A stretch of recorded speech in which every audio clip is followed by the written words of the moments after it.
Hello student, welcome back to my channel. और आज हम लोग स्टार्ट करने जा रहे हैं क्लास 10th बायोलॉजी और चैप्टर नंबर फर्स्ट से।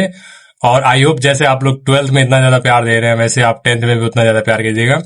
तो ऑलरेडी हम लोग लेट हो चुके हैं ये लेक्चर स्टार्ट करने में। ये जो है क्लास 10th बायोलॉजी का चैप्टर नंबर फर्स्ट है और यहीं से हम लोग स्टार्टिंग करते हैं। चैप्टर का नाम है जैव प्रक्रम। चैप्टर का नाम क्या है दोस्तों? वह है जैव प्रक्रम। बहुत ही ज्यादा एक्साइटेड उस चैप्टर को पढ़ाने के लिए। इसको इंग्लिश में बोलते हैं लाइफ प्रोसेस, हिंदी में बोलते हैं जैव प्रक्रम। और इसमें जो जैव प्रक्रम पढ़ना है वो है पोषण। देखो, सबसे पहले जैव प्रक्रम समझो, उसके बाद और चीजें समझाते हैं क्या होता है। जैव प्रक्रम देखो क्या चीज है। यार क्या हो रहा है ये? वे वे सारी क्रियाएं जिनके द्वारा जीवों का अनुरक्षण होता है जैव प्रक्रम कहलाती हैं। ये एक दो नहीं है, जैव प्रक्रम एक नहीं होता, ये पूरा तरह का बहुत सारी तरह का क्रियाएं हैं जिनके द्वारा जीवों का क्या होता है, अनुरक्षण होता है। माने वो अपनी लाइफ को क्या करते हैं, मेंटेन करते हैं। उसको हम लोग बोलते हैं जैव प्रक्रम, लाइफ प्रोसेस, जिसके चलते जीव क्या रहते हैं, जिंदा रहते हैं। अब जैव प्रक्रम के कौन कौन से जैव प्रक्रम होते हैं? सबसे पहले होता है पोषण। सबसे पहले जो जैव प्रक्रम है वो है पोषण, दूसरा है श्वसन, तीसरा है परिवहन, चौथा है उत्सर्जन और पांचवा है जनन। जिसमें से जो पहला है पोषण, इसी के बारे में हमको फर्स्ट चैप्टर में पढ़ेंगे। और ध्यान से अगर देखोगे ना अपने क्लास 10th बायोलॉजी को, तो इसी क्रम में चैप्टर भी लिखे हुए हैं। सबसे पहला चैप्टर पोषण है, दूसरा श्वसन है, तीसरा परिवहन है, चौथा उत्सर्जन और पांचवा जनन है। ये एक एक चैप्टर है, ये एक एक टॉपिक नहीं है, पूरा एक एक चैप्टर है। ठीक है, तो बहुत मजा आने वाला है। आज से ही शुरू करते हैं। पहला चैप्टर वो है पोषण। अब सबसे पहले पोषण के बारे में पढ़ते हैं कि पोषण क्या होता है। ठीक है, तो पोषण एक विधि है। क्या है? पोषण एक विधि है। वह विधि जिसके द्वारा जीव पोषक तत्वों को ग्रहण कर उनका उपयोग करते हैं, पोषण कहलाता है। वह विधि जिसके द्वारा जीव पोषक तत्वों को, मतलब अपने खाने पीने वाले जो भी पोषक तत्व हैं, उनको ग्रहण करके और उनका उपयोग करते हैं, उस विधि को हम लोग कहते हैं पोषण। अब पोषण कितने प्रकार से हो सकता है? मेनली पोषण होता है दो तरीके से। पोषण मेनली कितने तरीके से होता है? दो तरीके से। सबसे पहला जो पोषण है उसको बोलते हैं हम लोग स्वपोषण। क्या बोलते हैं हम लोग? स्वपोषण। इसको इंग्लिश में बोलते हैं ऑटोट्रॉपिक न्यूट्रिशन। क्या बोलते हैं इसको? Autotrophic nutrition. हिंदी में बोलते हैं स्वपोषण। दूसरा कौन सा होता है? दूसरा होता है परपोषण। इसको इंग्लिश में बोलते हैं हेट्रोट्रॉपिक न्यूट्रिशन। चीजें क्लियर हुई? पोषण क्या है? पोषण कितने प्रकार के होते हैं? दो तरह के, स्वपोषण और परपोषण। अब दोनों के बारे में एक एक करके पूरी डिटेल के साथ पढ़ते हैं कि ये चीजें क्या होती है। सबसे पहले स्वपोषण। ठीक, सबसे पहले पढ़ना है हमको किसके बारे में? स्वपोषण के बारे में। तो ऐसे जीव जो भोजन के लिए अन्य जीवों पर निर्भर न रहकर अपना भोजन स्वयं संश्लेषित करते हैं, स्वपोषी कहलाते हैं। क्या कहलाते हैं बच्चों? क्या कहलाते हैं दोस्तों? वो कहते हैं स्वपोषी। ऐसे जीव जो अपने भोजन के लिए दूसरे पर नहीं निर्भर रहते, अपने आप अपना भोजन बना लेते हैं, उनको हम लोग कहते हैं स्वपोषी। और इस प्रकार का पोषण को कहते हैं स्वपोषण। चीजें क्लियर हुई? स्वपोषी जीव होते हैं और स्वपोषण क्या है? एक पोषण का प्रकार है। तो इस तरह के जीव जो अपना भोजन स्वयं बना सकते हैं, दूसरों पर निर्भर नहीं रहते हैं, उसको हम लोग कहते हैं स्वपोषी जीव। और इस पोषण को बोलते हैं स्वपोषण। अब इसमें एग्जाम्पल कौन होते हैं? सभी हरे पौधे। सभी हरे पौधे स्वपोषी होते हैं। हरे पौधे ही तो है जो अपना भोजन स्वयं बना सकते हैं। किस विधि से? प्रकाश संश्लेषण विधि से। और इस पूरे प्रक्रिया को हम लोग कहते हैं स्वपोषण। दूसरा क्या होता है? ऐसे जीव जो अपने भोजन के लिए किसी न किसी रूप में अन्य जीवों पर आश्रित रहते हैं, परपोषी कहलाते हैं। और इस प्रकार के पोषण को परपोषण कहा जाता है। अब परपोषण क्या होता है? तो कुछ ऐसे जीव होते हैं जो अपना भोजन स्वयं नहीं बना सकते हैं, वो अपने भोजन के लिए दूसरे जीवों पर क्या करते हैं, किसी अन्य तरह के से निर्भर रहते हैं। उनपे दूसरे जीवों पर क्या होते हैं? निर्भर रहते हैं। और इस तरह के जो जीव होते हैं उनको कहते हैं हम लोग परपोषी। और इस जो विधि है उसको हम लोग कहते हैं परपोषण। चीजें क्लियर हुई? स्वपोषण माने अपना भोजन स्वयं बना सकते हैं, और परपोषण माने अपना भोजन स्वयं न बना के दूसरे जीवों पर भोजन के लिए निर्भर रहना। अब परपोषण भी तीन तरह से हो सकते हैं। देखो कौन कौन। बहुत मजा आने वाला चैप्टर, बहुत इंटरेस्टिंग चैप्टर है ये। देखो परपोषण के प्रकार। अब परपोषण तीन तरीके से मेनली हो सकता है। सबसे पहले परपोषण कितने तरीके से होता है? तीन तरीके से। सबसे पहला जो तरीका है वो है मृतजीवी पोषण। उसको इंग्लिश में बोलते हैं सैप्रोफिटिक न्यूट्रिशन। क्या बोलते हैं? Saprophytic nutrition. और हिंदी में बोलते हैं मृतजीवी पोषण। अब इसमें क्या होता है? नाम से ही क्या लग रहा है? मृत और जीवी, मतलब मृत पौधे के ऊपर भोजन के लिए क्या है? निर्भर रहना। इस प्रकार के पोषण में जीव मृत जंतुओं तथा पौधों दोनों पे मृत जंतुओं तथा पौधों के शरीर से अपना भोजन अपने शरीर की सतह से घुलित कार्बनिक पदार्थों के रूप में अवशोषित करते हैं। ये चीजें याद रखिएगा, बहुत इंपॉर्टेंट है। सबसे पहले शरीर की सतह से घुलित कार्बनिक पदार्थ का अवशोषण करना। ये चीजें याद रखिएगा कि ये जो मृत जीवी पोषण होता है उसमें क्या करते हैं, जीव जो मृत जंतु या फिर पौधा होता है उसके ऊपर बैठता है और उसके शरीर से क्या करता है, घुलित माने लिक्विड के रूप में अपना भोजन प्राप्त करता है। और कौन सा भोजन, कार्बनिक पदार्थ। खाता नहीं है, खा नहीं सकता है, वो सिर्फ क्या करता है, अवशोषित करता है। अब वैसे जीव जो अपना भोजन मृत जीवी पोषण के द्वारा प्राप्त करते हैं मृत जीवी कहलाते हैं। ये परिभाषा हमेशा याद रखिएगा। वैसे जीव जो अपना भोजन मृत जीवी पोषण के द्वारा प्राप्त करते हैं इनको क्या कहते हैं, मृत जीवी। मतलब ऐसे जीव जो मरे हुए जंतु पर निर्भर रहते हैं उनको कहा जाता है मृत जीवी। अब मृत जीवी कौन कौन से होते हैं, सबसे पहला है कवक। कवक जानते हो, मशरूम और जो कुकुरमुत्ता, बहुत सारे देखो ना, कोई चीज सड़ रहा होता है, पेड़ पौधा या फिर जानवर उनवर, तो उस पे देखो उस पे मशरूम लग जाते हैं या फिर क्या होता है, फंगस लग जाते हैं उसके ऊपर। तो वही वो होते हैं, वो क्या कर रहे होते हैं, उनसे अपना भोजन प्राप्त कर रहे होते हैं। जो सड़ रहा होता है चीजें उससे क्या होता है, अपना भोजन प्राप्त कर रहे थे। दूसरा कौन है, बैक्टीरिया। बैक्टीरिया भी जो एनिमल्स मर जाते हैं, फिर कोई जीव जंतु जब मर जाता है तो उसके शरीर पे बैक्टीरिया क्या करते हैं, उसको तोड़ते हैं, उसको डैमेज करते हैं और उससे अपना भोजन क्या करते हैं, प्राप्त करते हैं। तथा कुछ प्रोटोजोआ। कौन कौन एग्जाम्पल है, बैक्टीरिया, कवक और प्रोटोजोआ। ये तीन को पूरा एग्जाम्पल याद रखिएगा। परीक्षा में कभी भी पूछ देता है कि मृत जीवी क्या होते हैं। तो मृत जीवी कौन कौन है, कवक है, बैक्टीरिया है और कौन है, प्रोटोजोआ है। ठीक है, क्लियर हो गए। मृत जीवी मतलब वैसे जीव जो अपना भोजन कहां से प्राप्त करेंगे, मरे हुए या सड़ रहे हुए पेड़ पौधों और जंतुओं के शरीर से। और ऐसे जीव को कहते हैं मृत जीवी और ऐसे पोषण को कहते हैं मृत जीवी पोषण। और इसका एग्जाम्पल कौन कौन है, कवक है, बैक्टीरिया है और प्रोटोजोआ है। चीजें क्लियर हुई। चलिए अब परपोषण के दूसरे तरीके के बारे में पढ़ते हैं, वह है परजीवी। पर मतलब क्या होता है, पर मतलब होता है पराया, दूसरा, अलग। और जीवी मतलब उसके ऊपर अपने आपको जिंदा रखना। अब पोषण तो समझते ही हो, पोषक तत्वों को प्राप्त करना। इसको इंग्लिश में कहते हैं पैरासिटिक न्यूट्रिशन।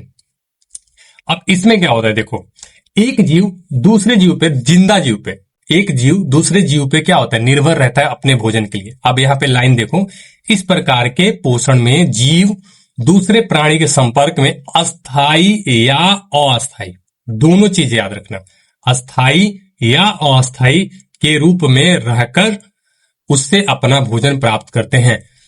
ये चीजें बहुत डिटेल में छोटी छोटी चीजें लिखी होती है बुक में, बट तुम लोग मिस कर देते हो। मैं बार बार बोल रहा हूं, इन चीजों को समझ लो। एक जीव दूसरे जीव पर निर्भर रहता है, लेकिन हमेशा ये नहीं होगा कि अस्थायी रूप से उसके शरीर पे ही निर्भर रहेगा। अस्थायी या अस्थायी भी हो सकता है। इस तरीके से अपना भोजन प्राप्त करता है। इस प्रकार के भोजन करने वाले जीव परजीवी कहलाते हैं। कौन कहलाते हैं, परजीवी कहलाते हैं। और जिस जीव के शरीर से परजीवी अपना भोजन प्राप्त करते हैं वे पोषी कहलाते हैं। दो जीव हुए, एक जीव जो भोजन प्राप्त कर रहा है और एक जीव जो भोजन दे रहा है, और एक जीव जो भोजन ले रहा है। तो जो भोजन ले रहा है उसको हम लोग बोलते हैं परजीवी, उसको क्या बोलते हैं, परजीवी। और जो भोजन दे रहा है, मतलब जो प्रोवाइड कर रहा है, जो दे रहा है, उसको हम लोग बोलते हैं पोषी। इसको इंग्लिश में बोलते हैं पैरासाइट। इसको इंग्लिश में क्या कहा जाता है, पैरासाइट। और इसको इंग्लिश में कहा जाता है होस्ट। होस्ट मतलब जिसके अंदर वो जीव, चाहे जिसके शरीर के अंदर चाहे शरीर के बाहर। देखो, परजीवी दो तरीके से हो सकते हैं, तो शरीर के ऊपर भी हो सकते हैं, शरीर के अंदर भी हो सकते हैं। अब वो बहुत डिटेल की बात है, तुम लोग को उतना नहीं पढ़ना है, बस इतना जानो कि परजीवी किसे कहते हैं और पोषी किसे कहते हैं। चीजें समझ में। अब कौन कौन परजीवी का एग्जाम्पल है, गोल कृमि। अभी बता रहे थे ना, गोल कृमि। गोल कृमि क्या है, हमारे पेट में और हमारी आंत में क्या होते हैं, केचुआ पाए जाते हैं, गोल गोल होते हैं, राउंड वर्म्स उनको कहा जाता है। तो उनको गोल कृमि कहा जाता है। तो हमारे ऊपर निर्भर रहते हैं। जब हम भोजन करते हैं ना, तो हमारे ही भोजन में सो भी क्या करते हैं, भोजन करते हैं। तो हम भोजन के लिए किस पे निर्भर है, हमारे ऊपर निर्भर है। दूसरा क्या है, हुक वर्म। ये भी एक तरह का वर्म होता है, मतलब केचुए की तरह ही दिखता है, बट ये केचुए से थोड़ा सा अलग होता है। और ये भी हमारे अंदर और भी जानवरों के अंदर पाए जाते हैं, जिनके लेबर फ्लो का एग्जाम्पल है। टेप वर्म, ये भी हमारे शरीर के अंदर पाए जाते हैं, बहुत सारे जानवरों के अंदर पाए जाते हैं। हिस्टोलिटिका, ये सारे जो जीव हैं ये किस पे निर्भर रहते हैं, ये भोजन के लिए दूसरे जीवों पर क्या है, निर्भर है। अपने आप ये भोजन नहीं बना सकते, भोजन के लिए किस पे निर्भर है, दूसरे जीवों पर क्या है, निर्भर रहते हैं। तीसरा जो प्रोसेस है, तीसरा जो प्रकार है किसका, परपोषी का तीसरा जो प्रकार है परपोषण का, वो है प्राणी संपोषण। प्राणी संपोषण वैसा पोषण जिसमें जीव ठोस या तरल, जो मैं अंडरलाइन कर रहा हूं ना उसको ध्यान से नोट कीजिएगा और उसको समझने की कोशिश कीजिएगा क्या बोल रहा हूं मैं। ठोस या तरल के रूप में जंतुओं के भोजन ग्रहण करने की विधि द्वारा ग्रहण करते हैं, प्राणी संपोषण कहलाता है। ठोस या तरल। और वैसे जीव जिनमें इस विधि से पोषण होता है उनको प्राणी संभोजी कहा जाता है। और जो प्रोसेस है उसका नाम क्या है? प्राणी संपोषी। इसमें आपको अमीबा का एग्जाम्पल लिख सकते हो, अमीबा। मेंढक भी लिख सकते हो तुम लोग, ठीक है ना। ये एग्जाम्पल दो को यहाँ पे हम लिख दिए हैं, ठीक। तो ये तो है जनरल बातें कि सबसे पहले जैविक क्रियाएं क्या होती हैं, पोषण क्या होता है, पोषण कितने प्रकार का होता है, दो तरह का होता है, स्वपोषण और परपोषण। अब परपोषण तीन प्रकार के, मृतजीवी, परजीवी और प्राणी संपोषी। ये तीन चीजें क्लियर हुई। अब सबसे पहले हम लोग को पढ़ना है पौधों में पोषण। सबसे पहले किसमें पढ़ना है? बताए थे ना कि पौधे स्वपोषी होते हैं, वो अपना भोजन स्वयं बना सकते हैं। तो सबसे पहले चीजें क्या पढ़नी है हमको? वो पढ़नी है पौधों में पोषण। पौधों में पोषण, न्यूट्रिशन इन प्लांट्स। प्लांट्स कैसे अपना भोजन प्राप्त करते हैं, कैसे खाना बनाते हैं, कैसे क्या करते हैं, उसके बारे में पढ़ते हैं। एकदम मजा आएगा और आई होप आपको ये लेक्चर बहुत ही ज्यादा अच्छा लग रहा हो। वीडियो अच्छा लग रहा हो तो वीडियो को लाइक कीजिएगा, चैनल पे नए हैं तो सब्सक्राइब कीजिएगा। और ऐसे ही बहुत सारे कंटेंट बनाने वाले हैं साल भर आप लोगों के लिए, बिल्कुल फ्री ऑफ कॉस्ट। इसमें एक भी रुपया आपको नहीं देना है, ठीक है। एकदम अच्छे से पढ़ाई करो। ये आपका पढ़ाई मेरे लिए क्या होगा, बहुत ज्यादा फीस होगा। तो पौधों में पोषण पढ़ते हैं और प्लीज चैनल को लाइक और प्लीज चैनल को सब्सक्राइब कीजिएगा, क्योंकि देखते हैं कितना हमारा चैनल ग्रोथ कर पाता है कुछ महीनों में। तो अब पौधों में पोषण पढ़ते हैं, इसके बारे में देखो।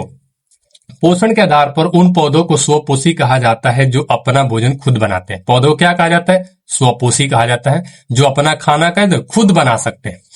जाहिर है कि इन पौधों में प्रकाश संश्लेषण की क्षमता होती है, प्रकाश संश्लेषण द्वारा अपना भोजन बनाते हैं। पौधे हवा में भोजन नहीं बना सकते हैं, उनके अंदर भी एक प्रक्रिया होती है, उस प्रक्रिया का नाम है प्रकाश संश्लेषण। बहुत फेमस ये चीज प्रक्रिया है, तुम लोग बचपन से पढ़ते आ रहे हो प्रकाश संश्लेषण, लेकिन आज तक तुम लोग से याद नहीं हुआ कि प्रकाश संश्लेषण होता है क्या है। इस वीडियो को ध्यान से देखो, मैं बता रहा हूं प्रकाश संश्लेषण क्या होता है, ठीक। यहाँ पे परिभाषा दिया हुआ है प्रकाश संश्लेषण का। क्या दिया है? जिस प्रक्रिया के द्वारा पौधे अपना भोजन तैयार करते हैं उस मूलभूत प्रक्रिया को प्रकाश संश्लेषण कहा जाता है। पूरा ये जो प्रोसेस है पूरा रट जाओ, ये इसका परिभाषा है। जिस प्रक्रिया के द्वारा पौधे अपना भोजन तैयार करते हैं उस मूलभूत प्रक्रिया को क्या कहते हैं? प्रकाश संश्लेषण कहा जाता है। इसको इंग्लिश में कहते हैं फोटोसिंथेसिस। फोटोसिंथेसिस, समझ गए? प्रकाश मतलब सूर्य का प्रकाश और संश्लेषण माने कोई चीज बनाना। तो फोटोसिंथेसिस में क्या किया जाता है? पौधे अपना भोजन बनाते हैं। ये चीजें याद रखिएगा। देखो अब कैसे बनाते हैं, देखो सभी हरे पौधे में पर्णहरित, इंग्लिश में बोलते हैं क्लोरोफिल, नाम सुने होंगे। सभी हरे पौधे में क्या होते हैं? पर्णहरित होता है, जो कि ग्रीन कलर का होता है, जिसमें सूर्य के प्रकाश को अवशोषित करने की क्षमता होती है, ठीक। जितने भी पौधे देखोगे उनकी पत्तियां कैसी होती है? ग्रीन होती है। और ग्रीन क्यों होती है? उनके अंदर क्लोरोफिल या पर्णहरित नाम का एक वर्णक पाया जाता है। और जो क्लोरोफिल है ना उसके अंदर, वही क्या कर सकता है? सूर्य के एनर्जी को एब्जॉर्ब कर सकता है, सोख लेता है। इसके चलते हरे पौधे क्या करते हैं? प्रकाश संश्लेषण कर पाते हैं। ऐसा दूसरा जो है केमिकल, ऐसा पर्णहरित और किसी जीव में नहीं पाया जाता है। इसी के चलते जो जीव है वो प्रकाश संश्लेषण नहीं कर पाते हैं। समझ गए? हरे सिर्फ और सिर्फ हरे पेड़ पौधे जिनमें क्लोरोफिल पाया जाता है वही अपना भोजन प्रकाश संश्लेषण की मदद से बना सकते हैं। ये चीजें यहाँ पे दिमाग में, ब्रेन में अपने बैठा लेना। चीजें क्लियर हुई? अब प्रकाश संश्लेषण का जो रासायनिक सूत्र है, इसको देखो कैसे ये करते हैं, याद रखिएगा। बार बार बता रहा हूं, ये प्रकाश संश्लेषण का जो रासायनिक सूत्र है इतना इंपॉर्टेंट है कि हर साल पूछता है, हर साल पूछ देता है एग्जाम में कि प्रकाश संश्लेषण का रासायनिक सूत्र क्या है। बिहार बोर्ड वालों को और कोई क्वेश्चन नहीं मिलता, ये उठा के देते हैं और स्टूडेंट इसको याद करके भी नहीं जाते, 2 नंबर उनका छूट जाता है। या फिर हो सकता है ऑब्जेक्टिव में कभी कभी डाल देता है कि इसमें से कुछ वर्ड मिसिंग दे देगा, बोलेगा इसको भर के दिखाओ, कौन सा होगा इसमें। अब क्या होगा देखो, 6CO2 प्लस 12H2 माने 6 कार्बन डाइऑक्साइड का मॉलिक्यूल, 12 हाइड्रोजन ऑक्साइड का मॉलिक्यूल मतलब जल का मॉलिक्यूल, साथ में क्या चाहिए? सूर्य का प्रकाश चाहिए और साथ में और चीज क्या चाहिए, क्लोरोफिल चाहिए। और बनेगा क्या, बनेगा क्या, एक बनेगा ग्लूकोज, साथ में बनेगा ऑक्सीजन, और साथ में क्या बनेगा, वाटर बनेगा। ये पूरा प्रक्रिया मैं एक बार फिर से यहां पे आपके लिए लिख देता हूं। देखो 6CO2, ये अच्छे से नहीं लिखा, मैं लिख दे रहा हूं, प्लस 12H2O, ऐसे लिखा जाता है। ऐसे एरो देंगे, ऊपर क्या लिखेंगे, प्रकाश, ठीक है ना। और अच्छा से लिखना है तो लिखेंगे सूर्य प्रकाश, सूर्य का प्रकाश, और नीचे लिखेंगे क्लोरोफिल। क्लोरोफिल बनता क्या है, 6 कार्बन डाइऑक्साइड और साथ में 12H2O मिलकर क्या बनाते हैं, C6H12O6। ये है ग्लूकोज, ये है ग्लूकोज। साथ में क्या बनता है, 6O2, ये है ऑक्सीजन। जो सुने हो ना, प्रकाश संश्लेषण क्रिया में ऑक्सीजन पैदा होता है, जो हमारे सांस लेने के लिए क्या है, जरूरी है। और साथ में क्या बनता है, 6H2O। ये 3 चीजें बनती है, तीनों चीज को एकदम ब्रेन में बैठा लो यहाँ पे, कि 6 कार्बन डाइऑक्साइड का मॉलिक्यूल, 12 हाइड्रोजन ऑक्साइड का मॉलिक्यूल मतलब वाटर का मॉलिक्यूल, साथ में सूर्य का प्रकाश और क्लोरोफिल, ये 4 चीजें मिलकर क्या बनाती हैं, ग्लूकोज बनाती हैं, साथ में ऑक्सीजन बनाती है, और साथ में हाइड्रोजन ऑक्साइड यानी जल भी बनता है। ये 4 चीजें याद रखें। देख, ये जो ग्लूकोज है ये पौधे अपने अंदर स्टोर कर लेते हैं, जो ऑक्सीजन है इसको वायुमंडल में छोड़ देते हैं, जो हमारे लिए काम आता है, और जो वाटर है वो भी अपने अंदर क्या होते हैं, रख लेते हैं पौधे। ये है पूरा का पूरा प्रकाश संश्लेषण की रासायनिक सूत्र। और ये रासायनिक सूत्र इतना इंपॉर्टेंट है कि बार बार परीक्षा में आता है, इसलिए मैं आपको बार बार बोल रहा हूं, इसको याद रखिएगा, ब्रेन में बैठा लीजिएगा एकदम तरीके से, समझ गए। अब प्रकाश संश्लेषण का स्थान देखते हैं कि प्रकाश संश्लेषण होता कहाँ है, पौधों में कहां पे होता है। जाहिर सी बात है, जहां क्लोरोफिल होता है वहीं पे प्रकाश संश्लेषण भी होगा, लेकिन होगा कैसे, ये देखते हैं। आइए देखो, प्रकाश संश्लेषण की प्रक्रिया आदि से अंत तक क्लोरोप्लास्ट से ही होती है। क्लोरोप्लास्ट में ही होती है। किसमें होती है, क्लोरोप्लास्ट में। माफ करना, थोड़ा जबान इधर उधर फिसल जाता हूं तो बीच में थोड़ा सा उसके लिए माफी चाहता हूं। प्रकाश संश्लेषण कहाँ होता है, क्लोरोप्लास्ट में होता है। क्लोरोप्लास्ट में ये लाइन एकदम कॉपी में डीप करके लिख लीजिएगा। क्लोरोप्लास्ट में क्लोरोफिल वर्णक पाए जाते हैं। क्या पाए जाते हैं, क्लोरोप्लास्ट में क्लोरोफिल वर्णक पाए जाते हैं। चूंकि ये अधिकांश पौधों की पत्तियों में पाए जाते हैं, इसीलिए पत्तियों को प्रकाश संश्लेषी अंग, ये चीज, ये जो लाइन है ना, यहां से लेके पूरा यहां तक, ये बहुत ज्यादा इंपॉर्टेंट लाइन है, बहुत ही ज्यादा इंपॉर्टेंट। स्टार लगा दे रहा हूं, व्हाइट स्टार। पत्तियों को प्रकाश संश्लेषी अंग एवं हरित लवक को प्रकाश संश्लेषी अंगक कहा जाता है। क्या कहा जाता है, पत्तियों को प्रकाश संश्लेषी अंग और पत्तियों को प्रकाश संश्लेषी अंगक कहा जाता है। और कहाँ होता है ये, क्लोरोप्लास्ट में। सुनो, पत्तियों के अंदर क्या होता है, क्लोरोप्लास्ट होता है। क्लोरोप्लास्ट के अंदर क्या होता है, क्लोरोफिल होता है। और क्लोरोफिल में क्या होती है, प्रकाश संश्लेषण की क्रिया होती है।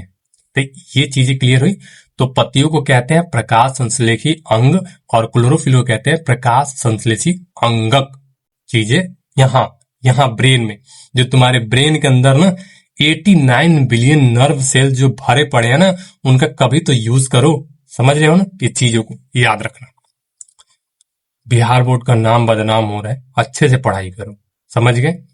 अब देखो, पत्तियों की बाह्य त्वचा में रंध्र, एस्टोमाटा, नाम याद रखना। पत्तियों की बाह्य त्वचा, पत्तियां जो होती है ना, जैसे इस तरह का पत्ती है अगर ऐसे, तो ऐसे जो उसका बाहरी वाला स्किन है उसको बोलते हैं बाह्य त्वचा।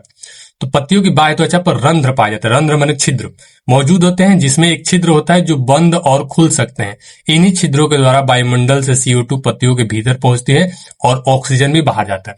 जैसे यहाँ पे आपके लिए अगर एग्जाम्पल ऐसे बनाए, एक पत्ती, यहाँ पे सब ग्रीन होता है, हम व्हाइट बना रहे हैं, तो इसमें जगह जगह क्या होंगे तुमको देखने के लिए मिलेंगे, जगह जगह तुमको ऐसे रेड डॉट से बनाना। यहाँ पे इस तरह के क्या होते हैं, पत्तियों में छिद्र पाए जाते हैं, और इन छिद्र को हम लोग कहते हैं एस्टोमाटा। क्या कहते हैं, एस्टोमाटा, और हिंदी में बोले तो रंध्र। इन्हीं एस्टोमाटा मतलब छिद्र के थ्रू क्या होते हैं, कार्बन डाइऑक्साइड पत्तियों के भीतर जाती है और कार्बन और ऑक्सीजन पत्तियों क्या होती है, बाहर आती है। ये रंध्र याद रखिएगा, समझ गए ना। अब प्रकाश संश्लेषण के लिए आवश्यक पदार्थ क्या क्या होने चाहिए, 4 चीजें हैं। 4 चीज में क्या क्या होना चाहिए हमारे पास। सबसे पहला और सबसे इंपॉर्टेंट जो चीज है हमारे लिए, वो है पर्णहरित या क्लोरोफिल।